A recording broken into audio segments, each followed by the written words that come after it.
जम्मू कश्मीर के retired bureaucrat, police officer, समाज के अलग अलग हलकों से ताल्लुक़ रखने वाले लोग आजकल पॉडकास्टों में आ रहे हैं और मैं बड़ी बारीकी के साथ ही तमाम पॉडकास्ट सुनता हूँ। इसलिए मैं पॉडकास्ट सुनता हूँ कि जो किताबों में जम्मू कश्मीर को लेकर लिखा गया है वो लफ्ज़ ब लफ्ज़ हकीकत है, वो इन पॉडकास्टों में पता चलता है। जब आप ये देखते हैं, किताब में लिखा हुआ है कि एक शख्स जो भगौड़ा था, जिस शख्स को पकड़ने के लिए पुलिस को बाज़ाब्ता ट्रैप प्ले करना पड़ा, बाद में वो शख्स मुंबई से गिरफ्तार हुआ और गिरफ्तार होकर उसको वापस ले आए। वो उसके बाद जम्मू कश्मीर में बहुत बड़े ओहदे से रिटायर हुआ। जम्मू कश्मीर की तारीख ये है।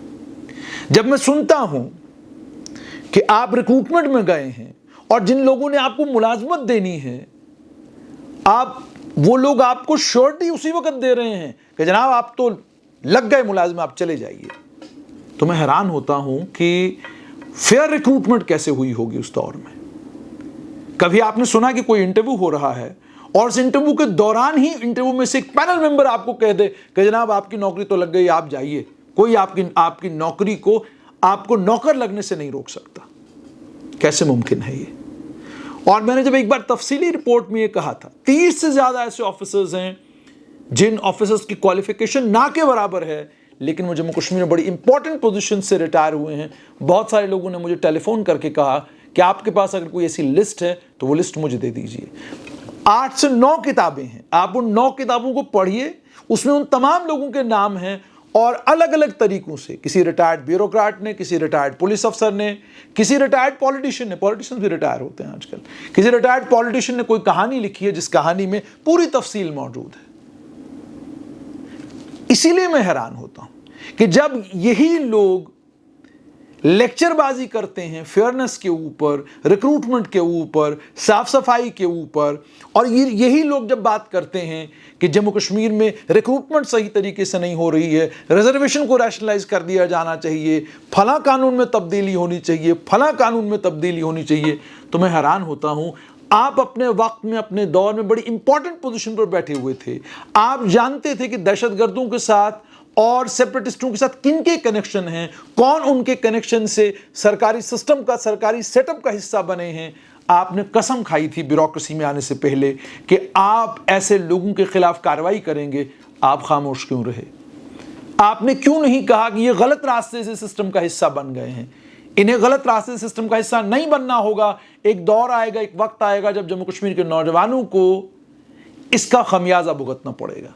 आज अगर बहुत बड़ी तादाद में जम्मू कश्मीर के बच्चे अनएम्प्लॉयड हैं और उसमें एक बहुत बड़ी तादाद इंतजार कर रही है कि आप स्कूल एजुकेशन डिपार्टमेंट में कब वैकेंसीज निकालेंगे, तो क्या आप उनको बताएंगे कि आपने उस डिपार्टमेंट को हेड किया, एक वक्त में आप उस डिपार्टमेंट के सचिव थे, आप उस डिपार्टमेंट में इंपॉर्टेंट पोजीशन पर थे, आपने क्यों नहीं कहा हुकूमत को कि जनाब जो रिक्रूटमेंट का तरीका आपने इख्तियार किया है स्कूल एजुकेशन डिपार्टमेंट में, इससे एक वक्त वो आएगा जब आने वाले बच्चों के लिए इस डिपार्टमेंट में कोई जगह नहीं बचेगी। आपने क्यों नहीं कहा? आप खामोश क्यों रहे? जहां स्कूल की जरूरत नहीं थी, स्कूल खुल गया, आप खामोश क्यों रहे? कॉलेज की जरूरत नहीं थी, कॉलेज खुल गया सिर्फ सियासत के लिए, सिर्फ सियासी बुनियादों पर, आपने खुलवाए, आप खामोश क्यों रहे? आपने क्यों नहीं कहा कि ये मत करिए सिस्टम के साथ, क्योंकि इससे कॉलेज खुल जाएगा, स्कूल खुल जाएगा, लेकिन वो मयार हम पैदा नहीं कर पाएंगे जिस मयार की तालीम इन स्कूलों में, इन कॉलेजों में मिलनी चाहिए। इतने सालों से जम्मू कश्मीर का जो स्कूल एजुकेशन का निजाम है, इसमें इनकलाब क्यों नहीं आया? आप क्यों नहीं एक ऑर्डर निकाल पाए कि जनाब तमाम सरकारी स्कूलों में तमाम सरकारी मुलाजमों के बच्चे पढ़ेंगे?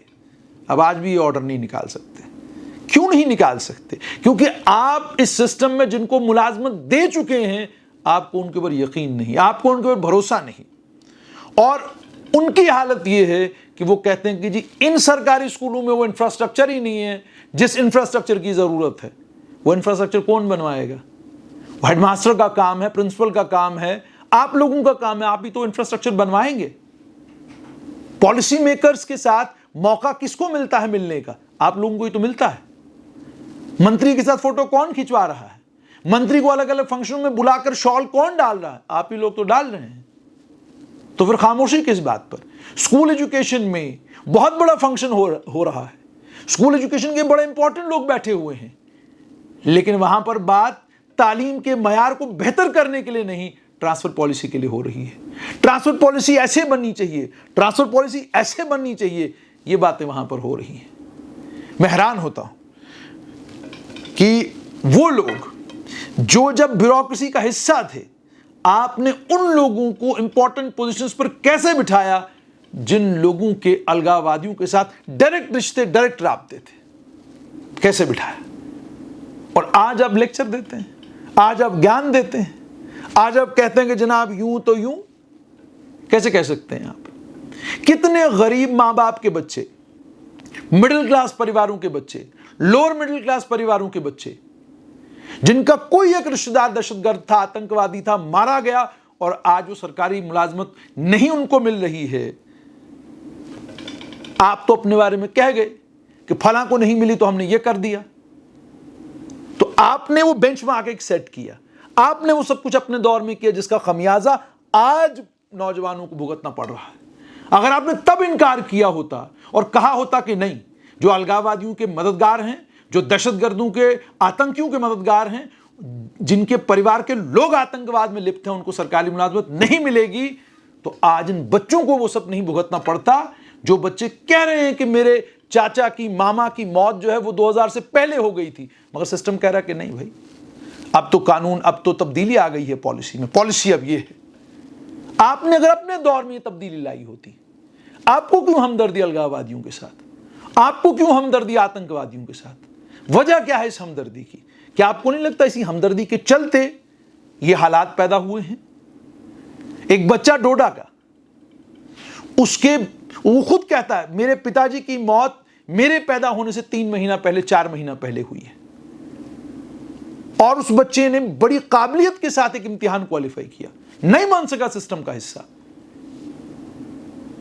मैं हैरान होता हूं। इसलिए मैंने कहा, जब मैं पॉडकास्टों को सुनता हूं और इन पॉडकास्टों में जो कहानियां सुनाने वाले हैं, जब मैं ये देखता हूं कि ये कहानीकार जो है, ये कहानी सुनाने वाला जो है, जिस कॉन्फिडेंस के साथ ये कहानी सुना रहा है, इसके बारे में अली मोहम्मद बटाली साहब अपनी किताब में क्या लिख रहे हैं, तो मैं थोड़ा हैरान होता हूं।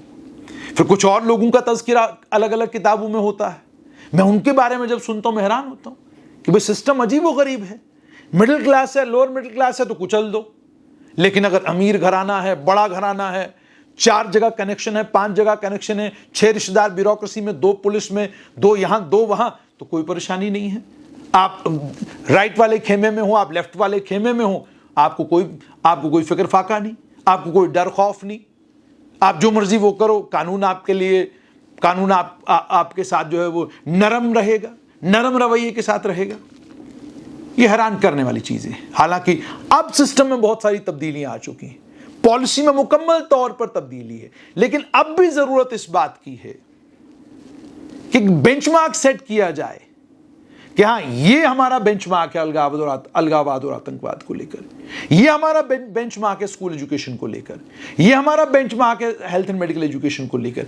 बात तब बनेगी, वरना ये 3 साल भी गुजर जाएंगे, नई हुकूमत इन प्लेस होगी और जम्मू कश्मीर के हालात वही होंगे कि स्कूलों के teacher, master, lecturer transfer posting के लिए परेशान, मेडिकल कॉलेजों में डॉक्टरों की कमी, मेडिकल कॉलेजों में पढ़ाने वालों की कमी, पेशेंट मेडिकल कॉलेज पहुंचता है तो सिफारिश के बगैर बात नहीं बनेगी। हालात ऐसे ही रहेंगे, क्योंकि मैं भी 20 साल से सहाफत में हूं।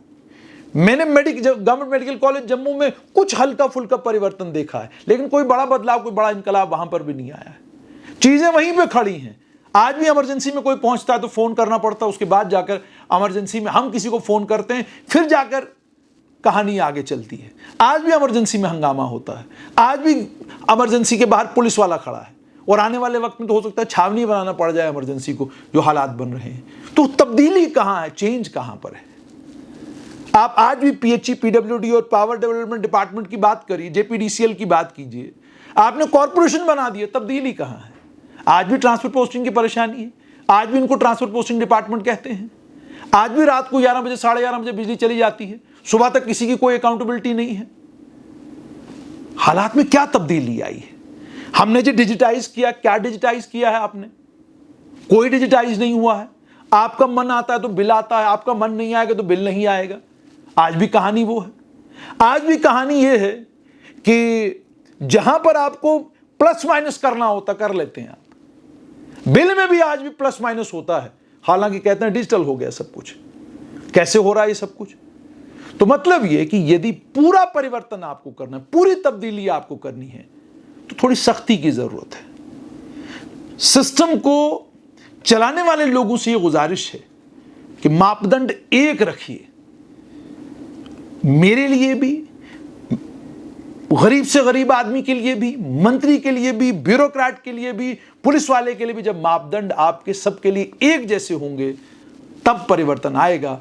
जब तक आपके मापदंड अलग अलग लोगों के लिए अलग अलग होंगे तो आप सोचेंगे कोई पक्की तब्दीली जम्मू कश्मीर में आएगी, तो आप गलतफहमी के शिकार हैं।